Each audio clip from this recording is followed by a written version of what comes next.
I'm sure I've made it abundantly clear at this point that I am a massive Dragon Ball fan. Dragon Ball Z, even GT, Super, the video games, the manga, doesn't matter, you boy. Massive Dragon Ball fan. Favorite nerdy IP of all time. What you guys may not know, I do not like Schemmel. The voice of Goku, the modern Funimation voice of Goku, nah, not a fan. Now, full disclosure, I have met him, and in person, he was super cool and polite to me, which is apparently better than a lot of other individuals have, had interactions with him. But he has done so many just nasty and uncool things. It's very, very difficult for some people to separate the art from the artist, and I can understand why if you know anything about him. And in this instance, Schemmel has decided to slam and trash the One Piece live-action anime, despite so many actual One Piece fans really enjoying it. Welcome back to Words of Paradise. I'm your host, Leon Idol, and let's get into what Schemmel, the voice of Goku, said about the One Piece live-action show. They still don't get it. One Piece live action fails to impress Dragon Ball Goku voice actor, calls Netflix adaptation terrible despite extreme popularity. And there's the thing, extreme popularity. You want to know why something like this has extreme popularity? Because it actually honors the source material, because it actually got the fans involved. You want to know why people didn't like Dragon Ball Evolution? Because it didn't honor the source material. That's why they didn't like Death Note. That's why they didn't like Cowboy Bebop. But oh no, it's not good enough for Schemmel, the voice of Goku. He has gone on to say some incredibly arrogant things in the past about his role in the anime community, as well as what he says in this article. There's a whole lot going on when it comes to Schemmel. So let's read through this article, and I'm gonna, give some interludes of some past things that Schemmel has said, which show why you cannot take his opinion on this seriously. Netflix has acknowledged the first season of the live-action version was a hit, and it was undoubtedly one of the most watched shows in recent weeks. Yeah, in the first week, it had something like 182 million hours viewed or whatnot. One Piece crushed it. Is it perfect? No. Does it have its issues? Absolutely. Is it still the best Hollywood version of a live-action anime we've ever gotten? Without a doubt. Given One Piece's very extensive and ever-expanding tale, One Piece finally broke the curse of live-action anime adaptations. Fans have shown the same enthusiasm for the series as they have for the manga and anime. Many people complimented the actors, graphics, narrative, and characters of the first season. The story of the series has stayed fascinating due to the characters developed in the first season. Even after earning so much appreciation and success, there are still some viewers who have shown their disappointment in the series. Among those is the famous Schemmel, who is the longtime voice of Son Goku. Really? Famous? You want to call him? Yeah, famous to us nerds, really, but what all has he really done? Any of you guys out there who are voice actor aficionados, who love hearing your favorite voices pop up in anime, video games, whatnot, can you tell me what Schemmel has done besides Goku? Let's be real, not a whole lot. He played Lucario in a Pokemon movie, whoopee, and he was strong in Fallout 4, and obviously, again, Goku.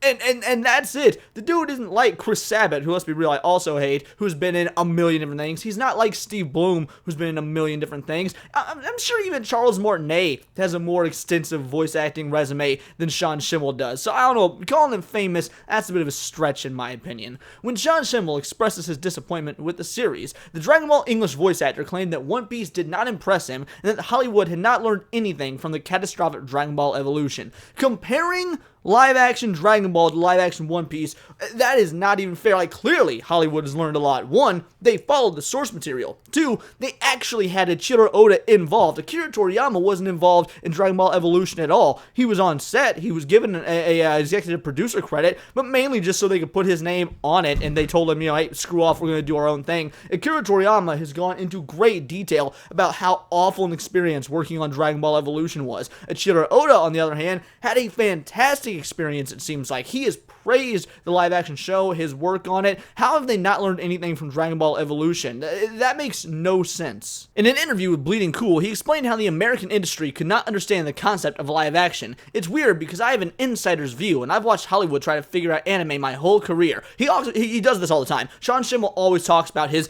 insider view. I remember one time he was at a convention panel, and he was talking about how no Dragon Ball fan could truly appreciate Goku the way that he could appreciate Goku, because he's been playing him for years, and him playing him gives him a deeper understanding and a deeper appreciation than any fan could hope to glean. And to me, that makes no damn sense. That's such an arrogant line of thinking. What about individuals that have grown up reading Dragon Ball as the manga? They've never heard your performance. They've only read it, the original source material, not the anime, but the manga. Do those people who have grown up with Goku since, 1986, but way before you were even the voice, have those people, they don't just have the understanding of Goku that you do, Schemmel, despite the fact that they've never heard your portrayal of the character, and they've always seen it written. But yeah, that's cool. They don't know. What about all the individuals that grew up with individuals that voice voiced Goku before you, because you weren't the first. What about Masuko Nozawa? Does Masuko Nozawa, who's been voicing Goku since, 88, 89, I believe, does she not understand Goku as well as you do? Like, I can imagine that the woman that's been voicing Goku longer than anyone probably has that appreciation. What about Peter Kalamack, who, by the way, or Kalamack, however you say his last name, who, in my opinion, is a better Goku anyway. He didn't get the chance to shine very long because the Ocean dub didn't do Dragon Ball for very long,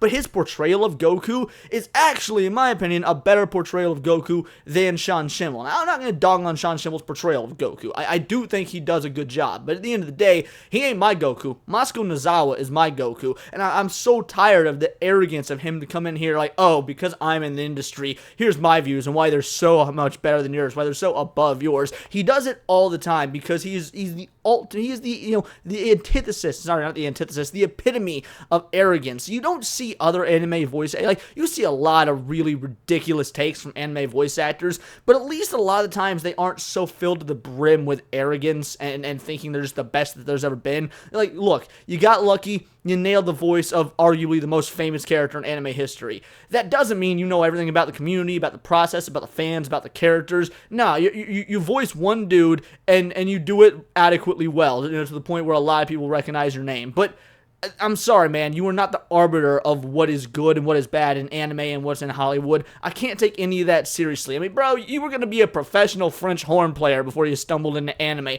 How are we going to take an orchestra geek's, opinion seriously on Hollywood? They still haven't figured it out. You don't realize it until you see them, and I'm not entirely sure the anime genre will ever translate well to any live action. I'm not entirely convinced. Really? Because One Piece did it expertly, and we can split hairs a little bit here. The Matrix did it pretty well, and The Matrix, if we're being 100% honest, is just a live-action ripoff of Ghost in the Shell. So yeah, the Matrix translated to live-action pretty well. So did, Black Swan. Black Swan's pretty much just is a ripoff of Perfect Blue. Black Swan translated to live-action pretty well. So yeah, no, you should be convinced what you're doing. You're trying to gate, and normally I'm all for gatekeeping. I'm all for gatekeeping. I think you need to gatekeep your hobbies. I think individuals coming in and changing them is a bad thing, but you gotta gatekeep the right way for the right reasons. You can't let an idiot like Sean Schemmel try and gatekeep, because then you're just going to end up with worse products. Like, if he's out there claiming that this wasn't good, and he hasn't even seen all of it, by the way, but we'll get to that in a bit, but he's out there claiming this doesn't work, this isn't good, then why are One Piece fans the world over loving this, praising it, saying it's great? Why is the creator praising it? I mean, the creator, Ichiro Oda, loves this show. You can't say the same for Akira Toriyama or Shinichiro Watanabe when it comes to Dragon Ball Evolution or Cowboy Bebop. So why aren't you convinced when everyone else seems to be? What is this obsession you have with having a contrarian opinion just to make yourself look more intelligent than other individuals? Let me know that, Sean. The popularity of Netflix One Piece has begun to transform the reputation for the better, but Schemmel remains unconvinced. The actor claims that one day he might persuade himself otherwise, despite the flawless casting, great editing, and epic storyline. Yeah, all this stuff is entirely accurate. Flawless casting, great editing, epic storyline. Schemmel believes that Hollywood would never be able to figure out a perfect manner to translate the anime genre to live action. Sean Schemmel thinks One Piece live action is terrible. Yes, he thinks it's terrible. Unlike Cowboy Bebop, One Piece has already been confirmed for a second season. Cowboy Bebop didn't get that. Dragon Ball Evolution has a post-credit scene to set up for a sequel it never got. But again, One Piece is terrible. Rurouni Kenshin in live action has 5 movies. You don't get 5 movies unless you're doing something absolutely correct. Sean Schemmel compared the disappointment of the series with Dragon Ball's live action. He said he thinks it's interesting that Hollywood is trying hard to get that space, but is failing miserably. He said, I've only seen part of the live action One Piece. Yeah, he hasn't even seen it all. He hasn't seen the whole thing. I doubt he's watched One Piece either, if we're gonna be 100% honest. Like, he's not in One Piece to my knowledge. Maybe he might do some various background roles or something, but he's not a part of One Piece. I doubt the homeboy's gonna sit there and watch anime on his time off. He effectively has to do it all the time for his job. Now, maybe he's seen it, I don't know, but if I had to guess, he's not actively watched One Piece, and he says here he's only seen part of the live action. And if you don't like it, that's fine, bro. Like, not everyone has to like it. I get it's not for everyone, but to say it's bad, to say it's a bad adaptation, to say that they failed at adapting the anime is objectively false. I totally get people not enjoying it. There's a lot of things that are, well done or whatnot that I don't enjoy. I cannot stand, well, I was about to say well done, then I was going to say I can't stand the Hobbit movie. It's not like anyone anyone enjoys the Hobbit movies. Point is, it's alright to like things, to dislike things that other individuals like. A lot of people like Disney Star Wars. 9 times out of 10, your boy can't stand Disney Star Wars. I also can't understand how people enjoy Disney Star Wars, but that's neither here nor there. The point is, this is a well-done adaptation. Any legit fan can tell you that. The mangaka himself can tell you that. You haven't seen the whole thing, yet you're out here trashing it. Frankly, I think it's terrible. The live-action Dragon Ball Z, by the way, there was not a live-action Dragon Ball Z movie. It was a live-action Dragon Ball movie, not Dragon Ball Z. Was also terrible, but for a different reason. They had changed directors halfway through production, before even starting production. Okay, wait. Halfway through production or before even starting production? Those are two different things, Shiny Boy. It's interesting to see how Hollywood has tried to latch onto this story and get into that space. As a public figure, here we go, as a public figure, Sean Schemmel, as a public figure, how are you such a public figure? Even before Elon took over fucking Twitter, before X, you still couldn't get a blue check mark. I remember you on a panel, maybe it was an interview, it was either a panel or an interview, where you were throwing a fit because you couldn't get a blue check mark verified. How are you going to claim you're a public figure? Hey, at least now, you know, if you want to shell out the $8 or whatever, you can get that blue check mark you were so upset about a few years ago. But as a public figure, I feel very nervous just saying I don't really like the live-action One Piece. It's not necessarily the fault of the crew or cast. Well, then what is it? Give us information. Like again, if you don't like it, that's fine. I don't like Ahsoka, but I detail the reasons I don't like Ahsoka. I detail the reasons I think it's bad, why I think it is a net negative for the Star Wars universe as a whole. I don't just go out there and be like, Ahsoka trash, moving on now. No, you can't have a nuanced opinion and expect for people to take you seriously without said nuances. So if you don't think that it's the fault of the crew or the cast,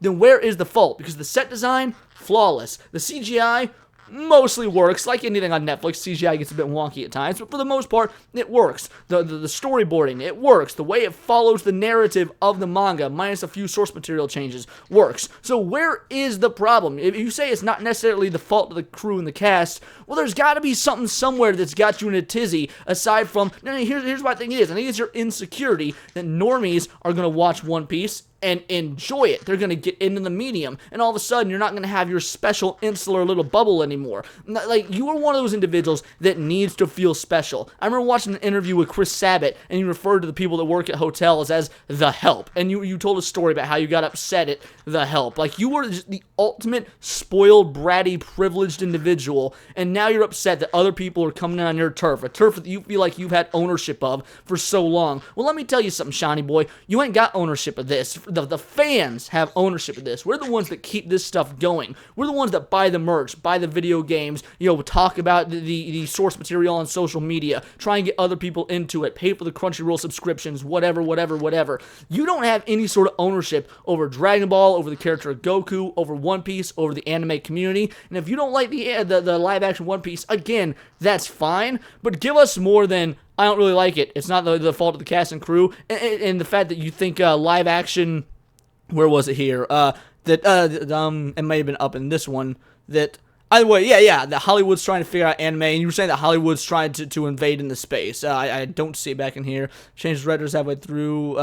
Either way, you said earlier, I read it, but yeah, you were talking about how you don't like Hollywood trying to invade, come into space and they can't figure it out. You don't want Hollywood to come into space because you're afraid that they're gonna take your job away from you. That's what it is. I mean, bro, you got Peter Kalamick fired from appearing at a convention that you were going to be at, a Dragon Ball convention, because you wanted to be the center of attention, the only Goku. You couldn't stand the fact that there were fans out there of other iterations of Goku. You've gone on record talking about how you hate Dragon Ball Abridged, how Dragon Ball Abridged leaves you seething, how you think they should be sued for it, how you think it doesn't fall under fair use even though it does, and how you think that it is a mockery of everything that Dragon Ball is, despite the fact that Dragon Ball Abridged, and by the way, I do not like the individuals from Dragon Ball Abridged. I think that they are cowardly individuals who kowtow to the outrage mob and are afraid to make certain jokes. Like, I think that Dragon Ball Bridge have become a bastion of wokeness, and that, I hate that word, but watch early Abridged, then watch some of the stuff they put out now. There's jokes that they can't make anymore, that they won't make because they're afraid. So yeah, I find their fleeting sense of what is considered comedy, it's disastrous to me. It makes me look back on what we used to laugh at and think, wow, these guys are bullied into not doing it anymore, or even worse, they they don't believe that they can do it, or they don't even want to because they think they've got such a moral high ground. The reason I'm bringing all this up, I don't like the Dragon Ball Bridge crew all that much, but I'm gonna defend them here because you've spent spent years throwing shade at the Dragon Ball Bridge crew because you think they're bastardizing Dragon Ball and think they should not be allowed to do it. Bro, it's clearly crafted with love and reverence for the source material. And again, you ain't even the real Goku. Moscow Nozawa is the real Goku. Although One Piece live action has made a name for itself in the books and successful series, there are still some people who feel disappointed against the concept of live action and may not accept it as a genre, just like the popular Dragon Ball voice artists. Okay, well, first of all, it's not a genre, it's a medium.